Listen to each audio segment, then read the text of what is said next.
In the workshop today we have a Transporter T6 with a suspected wheel speed sensor fault. Firstly, we're going to plug in our diagnostics tool so we can read the fault codes from the vehicle, and then once plugged in we're going to select the correct vehicle from the options. We're going to go to Volkswagen commercial vehicle, and then we're going to do a full system scan of this vehicle.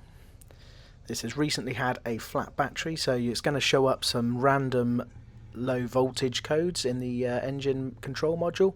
We're going to ignore these for the time being, and we're going to clear these off. So we're going to go into brakes. We're going to check out what the fault is in the braking.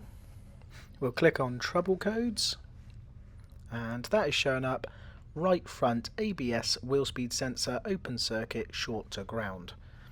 So what we'll do now is we'll run live data. We'll move the vehicle back and forward just so we can see that those sensors are picking up what they need to be picking up. And we can see here that as we move forward, the right front sensor doesn't pick anything up. So now we know where to investigate.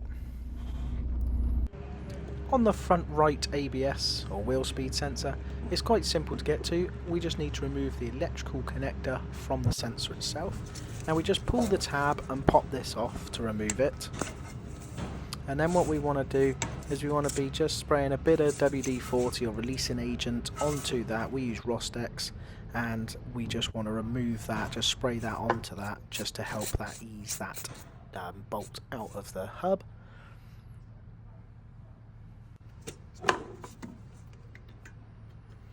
Now these can be really tight, hopefully they're not, so you want to use an Allen key and get that into there and just release it. If it is super tight, then obviously just spray it again with the releasing agent, and we don't want to be snapping this bolt off. Hopefully it won't be too tight for you.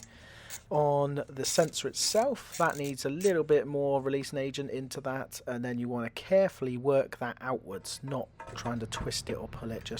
I use a trim tool like this just to wedge the trim tool in, and then just keep moving it back and forth until it comes out, because if this snaps off in the hub, anybody that's had one of these snap off in the hub will understand the pain that it is. So you don't want to be going down that route, you just want to gently ease this out. Now as you can see, I've put a little bit more releasing agent on this, and I'm just going to move that trim tool back and forth just to get this to pop.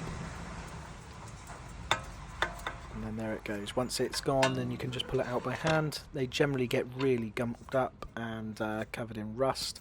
Even though they're plastic, it's the rust from the hub that tends to seize them in, as you can see on this one.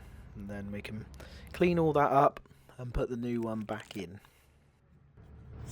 Okay, so putting the new one back in, line up the sensor with the hole, push it down to where the mounting hole is as well. And then just make sure that's square up and get your bolt and get the bolt back in.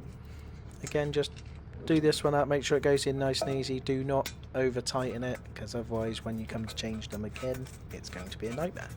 They don't need to be overly tight. Check the VW specs and just torque it up as required. Make sure we reconnect the electrical plug back onto the sensor, and make sure that's firmly seated on there so it clicks into place, because otherwise we're going to not fix the problem. Next up, we want to be booting up the ignition, and we want to do an ignition cycle just to make sure that the lights have gone off. Sometimes they will go off automatically, sometimes they won't.